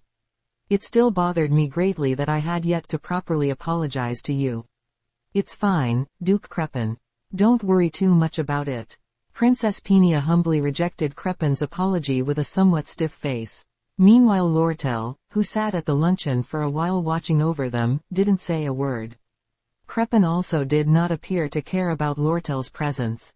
The deputy headmistress of Sylvania, the princess of the nation, and a duke from the Roth's Taylor house. It was a meeting of nobles with names that were enough to make others kneel without hesitation, regardless of where they went. The fact that Lortel, who was born in the slums, was sitting at the same table as them was practically an insult. It was only natural that she wouldn't open her mouth rashly. The position of chief executive at the Elt Company was by no means light, but it was not an official title. Eltie's dismissal was almost certain, and the next person to become head would be entirely on Lortel's side. The weight of power that Lortel would come to hold, even they wouldn't be able to take that lightly. However, as of now, that situation was taking place entirely inside of the Elt Company. Since there was no official announcement, it was only natural for her to still be treated in such a manner. So Lortel continued to smile as she kept her head down. She looked over at Crepin with eyes that were as sharp as the knife in her hand. That man was one who shared the same blood as Ed Roth's Taylor. He was famous for his honorable, dignified, benevolent, and wise household. Indeed, that reputation of his wasn't false. She even felt a sense of sincerity coming from the vassals that followed him. She could feel the sense of respect directed towards Crepin from each and every one of them. As for you, you must be the stand-in for the Elt Company. Yes, my name is Lortel Kehaland. It's such an honor for me, who is not worthy, to be sitting here. The Golden King, Elt Kehaland's only child. I am familiar with your profound insight and your spirit in taking on challenges. It was just a formal compliment from Crepin as Lortel responded with gratitude, giving off her businesslike smile. She was sure that he was well aware of what was currently happening to Elt inside of the company, but the two of them kept on smiling. I didn't realize that you had your eyes on the Sage's seal. As expected, when there's something good on sale it will always attract the attention of merchants with good eyes. Lortel gave a humble smile in response to Crepin's cunning words. We always head towards the scent of money. If there's something for sale that will make a good profit, we will always make sure to visit there. Soon after the luncheon ended, the Sage's seal was brought out to the central conference room in Trix Hall. A few moments were given so that both the Elt Company and the Roths-Taylor family could use the scholars, who were experts in magic books, they brought over to verify the authenticity of the seal. After taking time to report on the condition of the seal, the amount of magic power inherent in it, and the current situation of the resonance owner, the meeting moved on to the main event. As for the situation, I won't be going into detail. The situation in which the Sage's seal needed to be sold off was a major disgrace for Sylvania. Even though they didn't want to make it into a big deal, they couldn't sell it off at a low price to those who didn't have the power to purchase it at a larger price. From our point of view, we want to avoid a situation in which negotiations are dragged on to the point that unnecessary rumors begin to circulate. As you both heard last night, I'm asking you to both write down your bid and submit it. We will then sell it to the person who listed the higher offer. A sheet of parchment was placed in front of Lortel and Crepin, who sat far away from each other in the conference room. The carefully opened parchment was imbued with all sorts of preservation magic. It was a method to prevent the use of magic ink to change what was written halfway through. Crepin stroked his chin, lost in thought. Lortel slowly closed her eyes. The Sage's seal was a unique, one-of-a-kind item in the world. Though, there were previous sales of similar books recorded in the history of commerce. Lortel knew about all the previous, unprecedented large-scale book transactions throughout history. For her, such market knowledge was no different than multiplication tables. It was only natural that she would memorize everything. The Magic Book of Order, which had dozens of materialistic-type magics imbued in it by the genius alchemist Karl, had a final bidding price of 8,100 plen gold coins. The Book of Habitual Routine, which was the only magic book on organism replication magic analysis and was currently stored in the Imperial Library, had a final bidding price of 6,730 plen gold coins.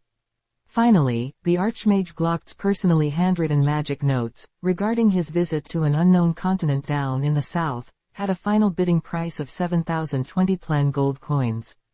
The value of the inherent magic, the value of being an academic material that still needed to be researched, and the value of it simply being a luxury item all had to be considered when determining the bid. In the end, the key was how much profit you could make off it. Watching the two quietly look down at their parchment, Princess Peenia, who came as a notary, carefully watched over them. I have received your bid. Thank you both for expressing your valuable opinions. The school staff greeted them politely shortly after, and Deputy Headmistress Rachel unfolded both of their submitted parchment. The result was the exact opposite to what Princess Peenia had expected. Attendee, Crepin Roths-Taylor, representing the Roths-Taylor family.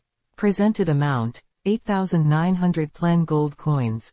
Attendee, Lortel Kehaland, representing the Elt Company. Presented amount, 9,400 plen gold coins. All she has to do is raise the price and it will work out. Even if she goes on the offense to get her hands on the Sage's seal, she still won't face a loss. Is that so? But isn't that something you don't know for sure? Sitting next to the fire, Ziggs handed me some more soup. On the second day, it felt like my body had regained some of its energy.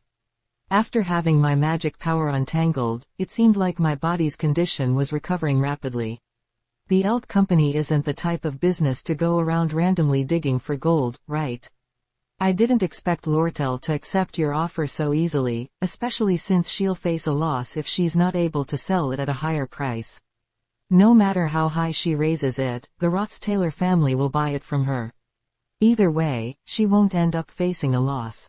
Does the Roths-Taylor family really place that high of a value on the seal? To the point where they are willing to buy it, again regardless of the price she asks. Looking at Ziggs, I nodded my head. But that was a lie. I had no idea just how much the Roths-Taylor family would be willing to spend on the Sage's seal. If Lortel really ended up buying it at such a ridiculous price, then even the Roths-Taylor family might give up on the seal. In any case, Crepin was researching eternal life, while the Sage's seal was related to celestial magic. It was only acting as a secondary piece of research material, to assist with his goal. In other words, he could still continue with his research even without it. There was no way that Lortel, who was an outsider, would know that. Even if she did, Lortel had still agreed to what I asked of her. There were two reasons for that. The first was because Lortel felt affection towards me. The second was that she was betting on the unique fact that I used to be a part of the Roths-Taylor family. She had invested in my suggestion because she thought I might have been aware of some of the internal circumstances within the Roths-Taylor family. Just listening to my explanation of it all might make it sound like I was complete trash. It seemed like Lortel was spending an astronomical amount of money just to prevent Crepin from purchasing the Sage's seal. Well, most of the money could be returned, even if she had to sell the seal at a lower price. It wasn't not as big of a loss as one might think, but it still wasn't a small amount of money by any means. In my defense, it didn't matter how much money Lortel used in the first place. She wouldn't even have to pay for it. In any case, the Sage's seal would end up getting stolen by Professor Glass the day before the sale took place. In the end, the deal would never go through. That was just so that I could make sure to keep Crepin, who was trying to squeeze his way into the current flow of the story, away. Rustle. Suddenly a rustling sound came from a patch of grass. As Ziggs and I turned our heads, a girl whose face we were quite familiar with came walking into the camp. Breathing hard, it seemed like she had run over in a hurry. "Oh, it's Yennecar. It's not even lunchtime yet, but you've already made it here." "From the teacher's district." "Yeah, my morning class is already over. There's no other class that I need to attend, and I can just take care of my assignments later tonight."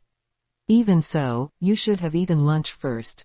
"I'm not hungry." Yennecar smiled faintly as she took off her outer layer, twisting the ends of her light pink hair as she walked over to the campfire. "Ed, you've regained consciousness." "Oh, Yennecar, I'm sorry that I made you worry. I heard all the details from Ziggs. It sounds like I've caused you a lot of trouble." No way." Yennecar waved her arms around in an exaggerated gesture as she shook her head, taking note of my complexion. "I really wasn't worried, not even a bit. So don't say that you're sorry because you thought I was worried." "Really, I wasn't worried a bit. Not in the slightest. I didn't even care." "That's not true, Yennecar. There was even a rumor that you ran across the school grounds on the verge of crying. On top of that, when you went into the school's conference room last time." That's quite a funny story, Ziggs. But look at today. Isn't the weather quite chilly? Better be careful. You don't want to catch a cold." Seeing her breathing heavily after running through the forest, I felt even worse for her. She was definitely a girl with a big heart. Even though she was worried, she didn't want to hear someone apologize for making her worry. Yennecar, flustered, looked around. After taking a few deep breaths, she came towards me and sat down. As soon as she did, a bat suddenly popped out from behind Yennecar's back. "Please kill me, young Master Ed. Please kill me. I am unworthy," as I had no idea that young Master Ed was overworking himself. What? Mug. You were there. I wanted to come out right away to bow in apology, but I was worried that manifesting this worthless body of mine would only hurt young Master Ed's magic power more. So right now, I am now using Lady Yennecar's magic power instead. Yennecar nodded at those words as she looked at me. Mug flew around before he landed on my lap, bowing in apology with tears running down his face. Why is he making such a fuss? Considering how you looked while unconscious, isn't much that of a fuss. Hearing what Zig said, my face went pale. They said that I resembled a corpse and, when considering just how unsightly I was, I couldn't say anything. I guess so, being unconscious for 10 days, it makes sense. 10 days. Wait a minute, 10 days. I quickly rose from my seat. Even though I hadn't fully recovered my strength yet, I managed to slowly move my body over to the underground tunnel I dug out to check on the meat I was storing. All the meat that I'd been working so hard to smoke. As I poked my nose inside to take a look, a rotten smell filled my nostrils. Uughk. I furrowed my eyebrows as I quickly plugged my nose. The smoked meat could only be stored for about 5 days without any issues, so I was consuming it according to the order I was preserving it, but after being unconscious for 10 days, all of it had gone bad. Also, when I went out to the river to check, the fishing net was torn up after not being maintained. All the fish that I had previously farmed had swam away in search of freedom. I've lost all my food. I let out a deep sigh as I returned to the fire and sat down. It was my fault that I hadn't properly taken care of my own body, so there was nothing I could do about it. It seemed as if I didn't have much of a choice but to use some of the money I'd been saving up on food so I could eat. It was not a big loss, but it's still a painful mistake that would hurt in the long run. When I started thinking about having to survive through the winter, there was still so much work I needed to take care of. But having been pushed back so much, I let out a deep sigh. You're thinking of overdoing it again, aren't you, Ed? As if Yennecar read my thoughts, she came rushing closer to me. It's okay, Ed. I'll help you. I can lend a hand until the next exam period. If it's simply hunting or carpentry, I can definitely help out. Zig spoke as if it was no big deal as he shoved the poker into the fire. As long as we keep on working little by little, eventually we can get the job done, right? Hearing his words and seeing that smirk of his, he truly seemed like a man who had survived out in the wild on his own. As long as I took care of the work bit by bit, I'd somehow be able to make it through it all. Sitting by the fire and looking up, I watched Yennecar and Ziggs put their heads together, contemplating what problem we should take care of first. Suddenly, I was reminded of a similar scene from the previous spring. Sitting down, completely broke in the woods, without anything to my name, I slept while hugging myself under a wooden shelter that I built in a hurry. Falling asleep by myself while being bitten by bugs in the dark, I suddenly realized that such a past hadn't been all that long ago. That's right. There was a lot of troublesome work to take care of, but I'd managed to deal with even worse situations while living out in the woods. The flow of the original timeline had gone awry, but there's no reason for me to complain all that much since I'd been able to solve every major issue. As for the work regarding my survival, I could get help from the two of them as I slowly recovered my health. The flow of the story, if Crepin lost the bid, then there wouldn't be any other variables. That meant there wouldn't be any major problems. But just in case, I couldn't let my guard down. The bid submitted by the Eld Company had ended the negotiations for the purchase of the Sage's Seal. Crepin Roth's tailor was bewildered, though he soon got rid of that expression as he looked towards Lortel with a gentle smile. Lortel smiled back at him. Only a few transactions of that magnitude regarding a magic book had taken place before. Of course, the Roth's tailor family would have come up with a price according to the market price. The highest price ever for a magic book in history was only around 8,000 gold coins.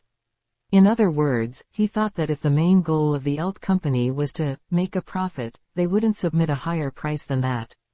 That's why Crepin had chosen to go from 8,000 coins up to 8,900 coins. Lortel had read that far in advance and called for a higher sum of money to surpass Crepin. It was a battle in which Crepin had lost from the very start. That was because the goal of the Eld Company was ultimately to make a profit. Wasn't her goal to make a profit? Sitting in the audience, Princess Penia's expression was frozen. A merchant was a man whose actions were for the sake of creating a profit. Lortel's offer of 9,400 gold coins made no sense, considering how much would be needed to break even. Considering the prices of magic books in history, it's unlikely that she would be able to resell the seal at a higher price. Lortel was not the type of person who would bet on making profit when there was only a small chance of success. She must have had another intention than making a profit. However, Princess Pinia's insightful eyes were crying out. The true nature of Lortel truly only consisted of the greed for gold coins. If making a profit wasn't the goal, then what made that fox-like girl to do something like that? In the first place, it was difficult to use the true strength of the sage's seal unless you were an owner with a proper resonance with it. Even with that in mind, without a proper understanding of celestial magic, there's no use in it.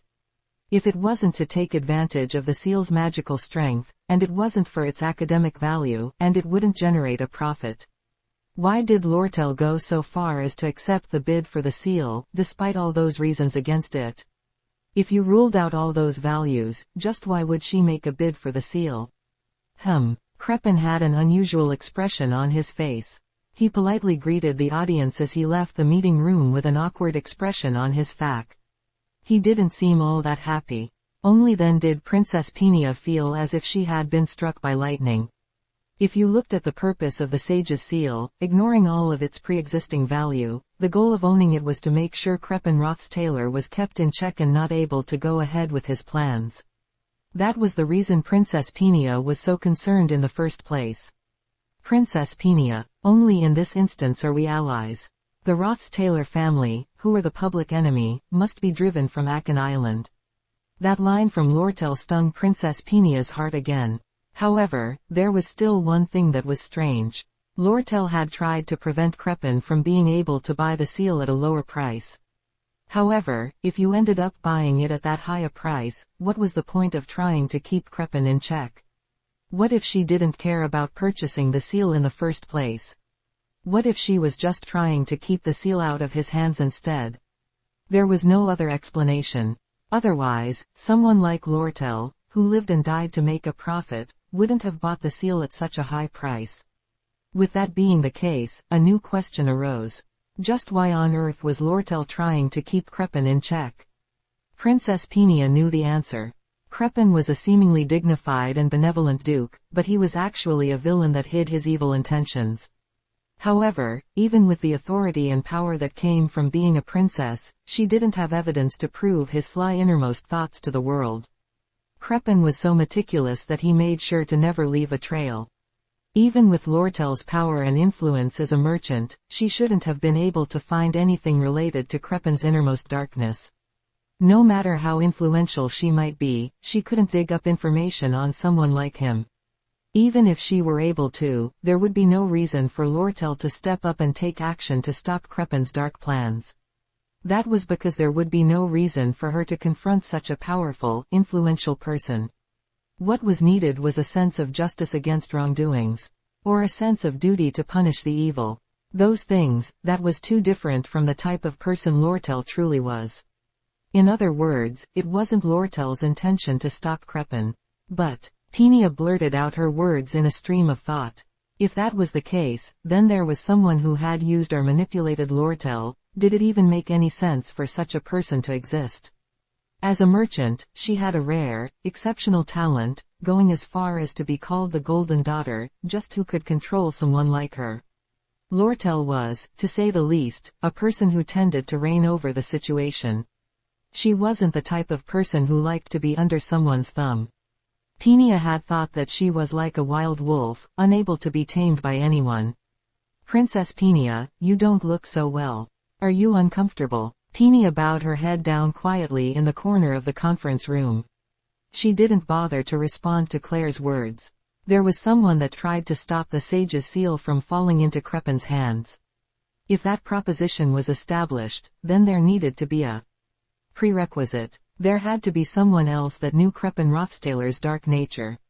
If there were someone like that at Sylvania, Princess Pinia, it may be presumptuous of me to say, but I wanted to answer your speculations regarding Ed taking the side of the Rothstaler family. Lortel's words regarding Ed stabbed her heart like a dagger. Excommunicated from his family, tossed into the wild, clenching his teeth while working hard to survive, to the point that he had collapsed from overworking, if he was the one that was trying to fight the darkness inside of the Rothstaler family. It was Peenia Elias Crowell herself who had brought such a person down into the abyss. Certificate of sale. Buyer, Lortel Cahaland Elk Company. Seller, Obel Forsyth, Sylvania. Sale price, 9,400 plen gold coins. Date of contract, transfer of residence ownership, 7 days after the certificate signing. Further details of the contract. Rolling up the signed certificate of sale, she held it close with a bright smile. According to Ed's message, no matter how much she bought it for, the Roths-Taylor family would buy anyway. She believed in his words and aggressively raised the price. She was willing to put half of her trust into Ed. After all, he was an insider from the Roths-Taylor family. As for the other half, well, if things didn't go the way Ed said, Lortel was skilled enough to resell it for at least 8,500 gold coins. The difference of 900 gold coins could be considered a loss, but thinking of it as the cost of a free pass from Ed, it was a bargain. Anything, he said. Lortel let her hair fall loose as she put in some accessories. The mysterious, fox-like appearance that she had shown at the negotiation table was nowhere to be seen. Standing in front of a mirror, she was putting on a rose-shaped blue headband. Anything, really. She began to blush. Even that devilish, cold face of hers at the negotiation table would turn into that of an innocent, sweet girl in a game of tug-of-war between man and woman. Because of that large gap in appearance, she seemed to be out of her mind. All she was able to do now was look at the newly received piece of jewelry she placed on her head. If the princess had witnessed that scene, she would have vomited blood. Chapter 50. The Battle for the Sage's Seal 5. He looks like he's having a tough time. The wind blew by. The natural wind that flew through the forest was always pleasant, but the wind that tickled Yennekar's cheek was not one from nature. It was the high-ranking wind spirit, Merelda. Her grayish-brown fur, which pleasantly fluttered in the wind, appeared to be lighter than it actually was due to her size. Merelda whispered to Yennekar, who was leaning against the guardian tree. Yennekar, as you already know, the school's curriculum isn't all that easy, right? Even for a top student like you, you're still so busy. But since he's also been taking care of the camp, he must have reached his limit. So you also think the same, Merelda. She definitely had a different attitude than when she dealt with Taken. Holding her knees in her arms and swallowing her saliva, she listened carefully to her close friend's words. But this is still a chance, Yennekar. Even that firefox won't be able to come to the camp, as she is extremely busy with negotiations and the like. You need to take advantage of this time. Yeah, humans fall for one another easier when they are pushed to their limits. Don't feel guilty. Take advantage of this crisis as much as you can. It's okay to act a little bit sly or greedy since you need to make him fall for you immediately. You are going to need to control the situation. Can you explain it more thoroughly? Unlike her appearance, Merelda's voice and behavior were quite delicate and modest. Though, there was no way her thoughts could be considered the same. Whether you like it or not, you must act somewhat like a fox to snatch him up, Yennekar. In that respect, that firefox is a bit smart. You need to learn what you can from her. Merelda sat with her feet folded and her head raised. She then cleared her throat. For example, your outfit. Yennekar was completely shocked at the fact that Merelda's love advice was so valuable. Since she thought of trying to cook some dishes at the campfire, she had been secretly taking a bunch of ingredients from the school's cafeteria. Usually, that wouldn't be allowed. Luckily Belle, who understood the situation, turned a blind eye to it. Since she was planning to cook, her outfit was rather simple. She rolled up the sleeves of her blouse, which she had washed several times over. She also wore a shawl around her waist, cinched tightly over her navy blue skirt. It was something that she had often worn back on the farm in her hometown. She remembered Lortel's glamorous and beautiful frilled dress from before. She had let her reddish-brown hair, usually tied to one side, flow down, and she wore a headband with a large blue rose and an amber accessory with it. She was so beautiful that one couldn't help but stare in awe. Then comparing that to her current self, Yennekar's appearance was closer to a vibrant village woman, rather than an attractive one. There was quite a big gap between her current appearance and her usual neat and cute school uniform. 100 points, Yennekar. You have become a fox. The one who calls herself a so-called genius of love advice, no practical dating experience, gave out a favorable comment. Don't I look pretty ugly right now? Yennecar, you're also quite sly. You have your own charm. That current overwhelming vitality of yours, which is unlike your usual cheerful and energetic self, that gap, men are obsessed with that. That appearance of yours, pretending that you're not sly, that appeal is great. Really? Let's try rolling up your sleeves and tying your hair up. Try to give off the picture of a wife that stays by her husband's side, even through a difficult moment. That's great. Oh, yeah, that's right. I have to be at least this sly. Seeing Yennecar rolling up her sleeves, acting as if that was her plan from the start, Merylda let out a sigh and sighed. Yennecar seemed to think that she had been acting perfectly sly. It would have been great if Lortel had pushed some more so she would act a bit greedier, but at least she was finally smiling again. She really was like a sheet of clean white paper. How would she end up dating someone at that rate? She was going to get tossed aside with a broken heart after following the advice from a third-rate romance novel. Merylda was very interested in the various cultures that the humans had created. Sometimes, she would try to evaluate artwork that humans tilted their heads towards. Other times, she would use inexperienced transformation magic to turn into a human and borrow books from the library. Merylda remembered the third-rate romance novels that she had occasionally read. Yennecar seemed to have the same characteristics of the girl who got a broken heart in the book. A young girl, who gripped down on her handkerchief as she called out the name of her lover, who was no longer with her. With that scene and classic direction constantly coming to mind, Merylda couldn't help but worry about Yennecar. She didn't want her to copy an outdated method like that merchant girl, who was playing hard to get. Though, if she wanted to seduce him, she at least needed to know how to make him long for her. Anyway, you're planning to go see him later today, right? If you throw away this golden opportunity, even if the gods forgive you, I won't. Go make some type of progress today. All right. What? Progress? Never mind. Just tell me now, what were you going to do at the camp today while helping him out? How were you going to try to narrow the distance between you two? That. Yennecar lowered her head, avoiding eye contact, and spoke as if she were embarrassed. I wasn't planning to do that. Nearly bursting into flames, Merylda began to thoroughly question Yennecar. Does that make sense? With an opportunity like this, do you think there'll be another time someone like him suffers to this extent? Look at the way he's growing. It's at a ridiculous pace. An opportunity like this doesn't come easy. There's no better way to win than to spend time with someone in a crisis. You need to act as the person who will support him during this tough time. Even if it's a little greedy of you. Or a bit manipulative. Well, that's true. So, I wasn't planning to do anything. Just what the heck does that mean? No, I mean, it's just what I think. After hearing Yennecar's following explanation, Merylda was left completely speechless from shock.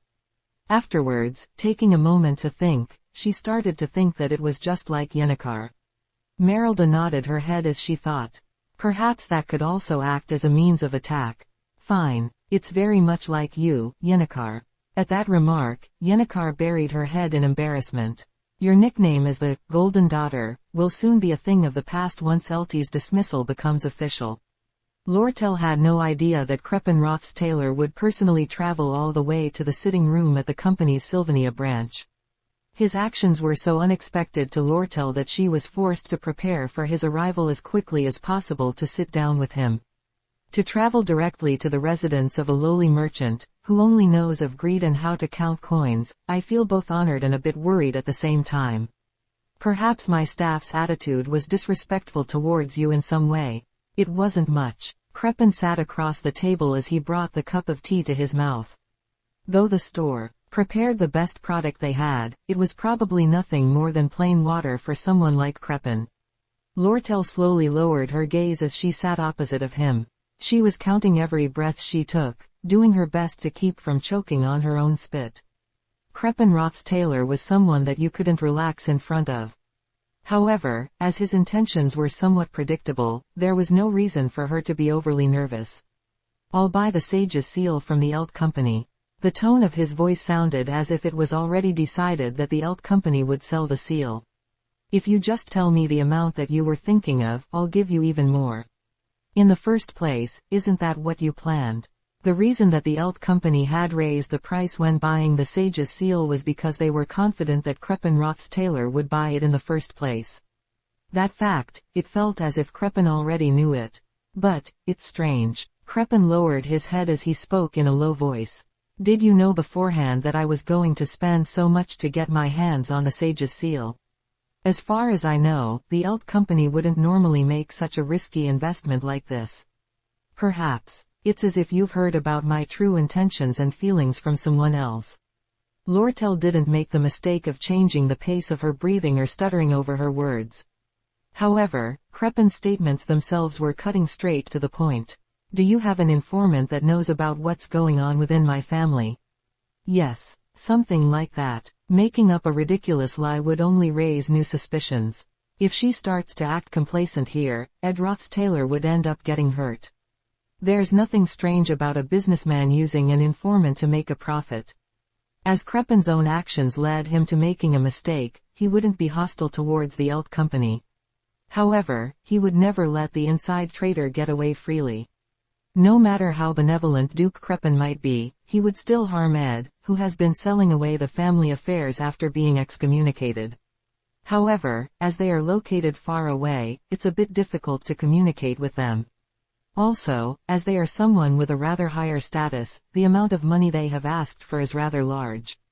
So now, I will need to get back as much as I have invested. That is the essence of business. Lies are more effective at deceiving an opponent when mixed with a bit of the truth. Rather than thoughtlessly and constantly denying the fact, or claiming to not know, it was more efficient to skillfully guide the opponent in a direction that is different from the truth. It was easy to judge whether another person's words were true or false.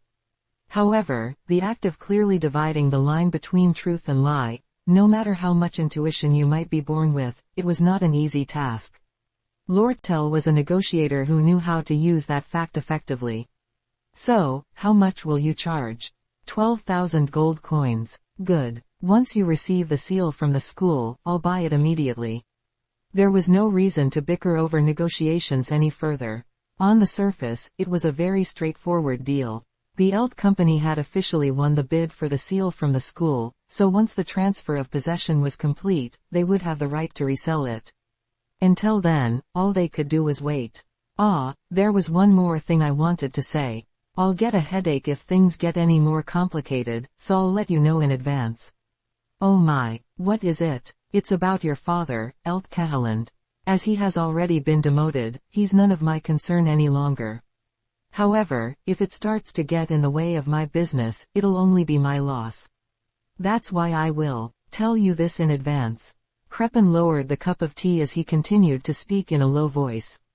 After his dismissal was certain at the head office, he gathered some of his personal assets and a mercenary group. I received a document the day before yesterday that reported he was crossing through my territory on the way to Sylvania. What? Lortel had already known that Eltie's actions were suspicious, but she didn't think that he had already started taking action. Well, I'm sure he's not going to try to do anything crazy at Sylvania Academy, as it receives the Empire's protection. At the very least, he seems to have something in mind. I hope that I won't have to get caught up in this situation, which will only delay my business. With that, Kreppen gathered his servants as he left the sitting room. Lortel saw Kreppen out before she sat alone in the room, drinking the remaining tea. She needed some time to organize her thoughts. In any case, the reselling of the Sage's seal seemed to have been set. In the first place, Ed had only asked her to buy the Sage's seal, which she did without violating his request. Ed also knew that she was going to resell the Sage's seal in the first place. All she did was follow through with Ed's request. Thus, as soon as the purchase of the seal is complete, she would be able to ask Ed to do anything she wanted. What a sweet sound. It wouldn't be much longer until she could have it. Even with just that one simple word, anything, Lortel's girlish imagination began to spread its wings. Really, if I can, then I'll do this, and this. While flowers began to bloom, suddenly thinking of something else, she was able to calm herself down. She had received a piece of information that she couldn't ignore. Eld Kehaland was coming. To be honest, it wasn't all that scary. It was just a last-ditch effort before he fell into the abyss. It was a big miscalculation to think that he could use force against Lortel after hiring a few mercenaries. In the first place, there was no way that many mercenaries would be allowed to enter Sylvania Academy. Plus, Lortel's own strength wasn't weak. If he has another plan, then, is it taking a hostage? Now that she thought of it, there was something in mind. Do you think I'll treat you special just because you're loyal to that girl? Were you perhaps bewitched by that child's beautiful appearance? Eld seemed to be under the misunderstanding that Ed had taken a major liking to Lortel. The reality was quite the opposite, but either way, they had both shown support for each other through a crisis. It was enough proof to be considered a trustworthy relationship. If it wasn't about Lortel, who was always protected by her own store's escorts and whose strength wasn't weak, but instead Ed, then the story was different. If he was seriously thinking about kidnapping Ed and using him as a bargaining chip, that's crossing the line. In the corner of the room, sitting silently in the darkness, Lortel covered herself with her robe. Ta-da! Isn't it good? I laid down for the entire day. I tried to do something, but I kept getting dizzy, so I thought that I needed to rest for a few more days. What I was most thankful for was that Yennecar had been helping me out a lot. It had been 2 days since I had started to recover from my exhaustion. Yennecar, who had been getting a bunch of ingredients from somewhere, had been making a lot of dishes with her proficient cooking skills. It was already quite late into the night. Maybe because it was the day before the weekend, Yennecar didn't seem to be heading back to the dormitory anytime soon, even though it was so late. The light of the campfire was chasing away the cozy darkness. The sound of the bugs, which usually buzzed excitedly at night, had died down to some extent as it fell. It was replaced with the sound of owls crying and the leaves rustling in the wind. The stew that Yennecar made was really delicious when compared to the one that Ziggs had made before. I started thinking that I really needed to learn more regarding my cooking skills, but I needed to focus on my recovery rather than my growth. With that in mind, I decided to put off on my training for now. I used to cook stew every day back in my hometown. Did you know, Ed? When I was young, I used to raise cows all the time. I slowly closed my eyes as I quietly watched Yennecar sit beside the campfire, smiling as she spoke. My body was slowly starting to recover, but I hadn't regained all my energy. You look tired, Ed. It seems so. You should get some rest. I'm sorry that all I can do is show you this exhausted appearance, despite you helping out so much with everything, Yennecar. No, not at all. I didn't really do anything special. Things like cooking and cleaning didn't seem like difficult tasks for Yennecar. She seemed to be very skilled when it came to helping sick people and taking care of them. She had said that her father, who worked on the farm, often got hurt. She would help a lot. I started to feel my fever rising again, so I put my hand up to my head. It seemed to be coming back again as I let out a sigh. After entering the cabin, I laid down on the bed as Yennecar, for some reason, followed. She sat down in the corner of the cabin, smiling and giggling. What are you going to do? I'm not going to do anything, though. You're not going to do anything. I'm just going to stay next to you. As I looked at her in disbelief, she responded. Ed, I know you're having a tough time. It's the same for anyone when their body and heart becomes tired. I know that you have been working hard and living through a more difficult lifestyle than anyone else. That's why you don't have to pretend that you're not having a tough time. Clearing her throat with a smile on her face, she puffed up her chest, as if she was telling me to compliment her. What does that have to do with you sitting here doing nothing? You don't know how much strength I'm giving you just by being by your side, not doing anything. It must be because you haven't experienced it. Then she looked down as she began to speak in a softer voice. There have been lots of challenging times for me, too. I received a lot of consolation, and there were also many people who helped me, but the thing that gave me the most strength was when someone didn't try to hastily comfort me. They just stood by me without saying a word. As it helped me, I'm sure that it's going to help you, Ed.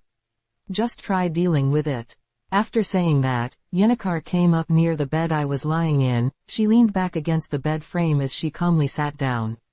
I was worried that the floor might be cold, but as it wasn't quite winter yet, it didn't seem to be all that cold. To me, it didn't look all that great. I was lying down in the bed while she sat on the floor, but Yennecar didn't seem to mind at all. You've been through a lot, You did an excellent job. However, with her eyes closed she kept on smiling. No, you don't have to do that. HMPF. Seeing her get angry, she looked cute rather than aggressive, so it wouldn't have been weird at all if I had let out a laugh. It was difficult. You have to admit it so you can finally get some decent rest. Admit it. Ed, you've had a tough time. Quote ellipsis ellipsis quote. Sitting up and leaning back, I slowly lowered my voice. It might have been because I couldn't admit it easily, but I turned my eyes away. Yeah, it's been hard. I'd lived the entirety of my previous semester, and another half, by dividing up the hours. I couldn't even remember a day that I wasn't tired. It was really hard for me. Really. I felt as if I could finally get a good night's sleep as I slowly let my body be overtaken by drowsiness. After falling asleep for 10 hours, I woke up to my body being completely back to normal. It was the first time in a long time that I felt completely recovered, even emotionally. Shortly after waking up, Yennecar came into view, bobbing her head by my knees. I couldn't help but let out a laugh seeing her drooling and sleeping, completely passed out. It was an unexpected surprise. The decision to sell the Sage's seal had been made. The person in charge of Trix Hall needs to get ready to transfer the resonance ownership over, as well as submit their report. Professor Glast was responsible for the transfer of the resonance ownership of the magic book the school used to own. In reality, most of the work was left to the library staff, all while he simply held an empty title. However, for a transfer of that scale, the person in charge had to personally step in and take care of certain matters themselves. Professor Glast. The staff member in charge is looking for the seal. Assistant Professor Cleo burst through the door of Professor Glast's office. What she saw was Professor Glast sitting still in the faculty seat, staring out the large window. Professor Glast's desk was already piled high with various reports regarding the sale of the seal. What, you've already received the reports? Then I'll go ahead and process the paperwork and report it to the school. Cleo, who had noticed that Professor Glast was not responding, tried calling out his name once more. Professor Glast continued to sit still, staring out the window.